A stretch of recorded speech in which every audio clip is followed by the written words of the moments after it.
Moment చూస్తుంటే తెలిసిపోతుంది కదండి, మీ మొహాల్లో మీ ఆనందం చూస్తుంటే తెలిసిపోతుంది కదండి ఎంత బాగుందో. నిజంగా అది మీ అందరికీ చాలా థ్యాంక్స్ చెప్పుకోవాలి. ఎందుకంటే ఎప్పుడు మంచి సినిమాలు చూస్తూ మీరు బాగా ఎంకరేజ్ చేస్తారు.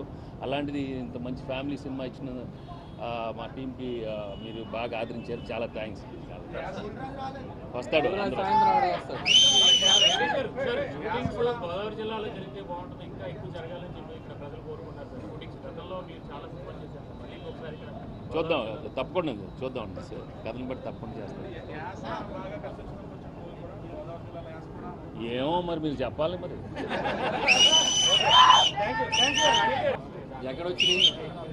ఎక్కడ రాలేదు. ప్రేక్షకులందరూ ఒకటికి 5 సార్లు చూసి ఎంజాయ్ చేస్తారు. విమర్శలు ఎక్కడ వచ్చేవి అలాగ వస్తూనే ఉంటాయి కదా. అందరూ అంటే మనం దాంట్లో మంచి చెప్పాల్సిందంటే ఓటీటీ చూసి పిల్లలు జాగ్రత్తగా చెప్పాలి. గుడ్ మెసేజ్ ఉంది, at the same time fun ఉంది.